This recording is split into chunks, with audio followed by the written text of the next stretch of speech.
North Texas real estate agent tonight is accused of stealing nearly $500,000 from her clients. It happens to be one of the largest cases of fraud, alleged fraud, that the state's real estate commission has ever investigated. Investigative reporter Brian New joining us now with the I-Team exclusive tonight. Brian? Doug, Ashley Williams was a real estate agent who specialized in property management. At one time, she was managing hundreds of properties, mainly in Collin County, but also in Keller, Louisville, Austin, as well as other cities. Now, one of her main jobs was to collect money from the renters and then give it to the property owners. But more than 24 property owners who hired her say they are still missing thousands of dollars.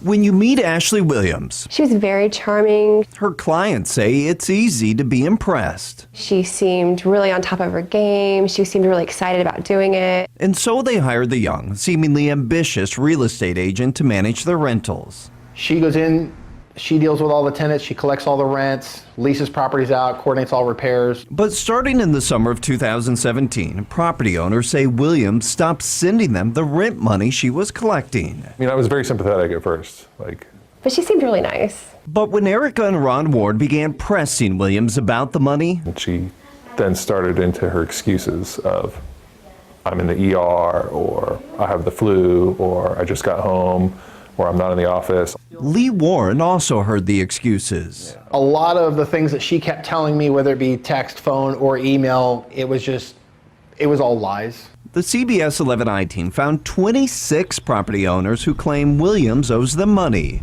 totaling nearly $500,000. It was getting fishy. Yeah, it was getting really bad. The property owners say Williams eventually just stopped communicating with them. Most haven't heard from her in more than a year. Hello? Hi, Ashley. Yeah. I'm Brian New with Yeah. the CBS 11 I-Team. Okay.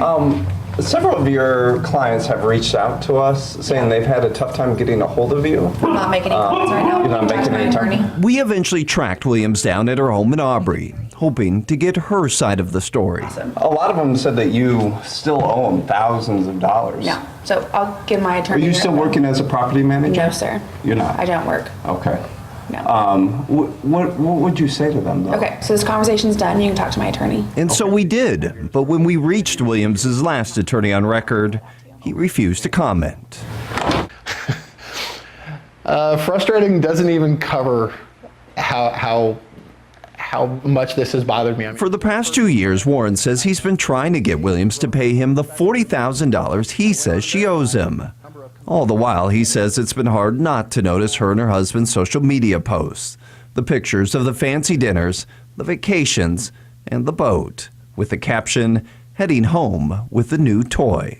I'm here going places and buying new cars and new trucks. Hector Ibarra was hired by Williams to do repair work on the rentals. I was painting, patching, putting lock boxes. He says William owes him more than $33,000 for work he did. Without that money, Ibarra had to file for bankruptcy. I almost lost everything.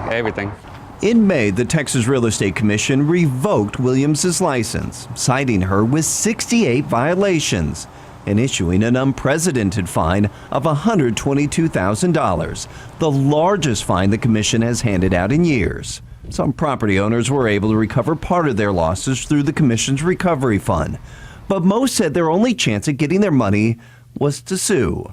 The I-Team found 14 lawsuits in the past 2 years filed by property owners against Williams. And in nearly every case, the court has granted a judgment in favor of the property owner. That's great. I have a piece of paper that says she owes me almost $50,000, but it doesn't put that money back in my pocket. When a debt collection agency started calling Williams shortly after several of the judgments, Williams filed her own lawsuit against the collection company, claiming she was being unfairly harassed. Now, everyone that we talked to for this story told us one of the things that they've learned is you need to do your homework before hiring a real estate agent. And part of that should include going to the Texas Real Estate Commission's website and not only looking up their license status, but Doug, you also want to go to the section where you can look up their discipline records and see if there's anything there that may raise a red flag. And it's all online. Anybody can go see that. All online. So she has her license revoked. Credit, we don't know, but her credit's probably in the garbage by now with everything that's going on. What about the legal side of things? Criminality versus non-criminality. Any legal consequences? Yeah, criminal-wise? So several of the property owners told us that they have filed police reports in Frisco, Little Elm, Denton County, but most told us that they were told that there is little that the police department will do as they view this as a civil matter. Mostly civil. To hammer it out in court that way. All right, Brian, thank you. Yep. A little beware on that one, right? If you have a tip or a question anytime, story lead for us. The CBS 11 I-Team always waiting for you. You can email Brian and the team anytime. The address is iteam@ktvt.com.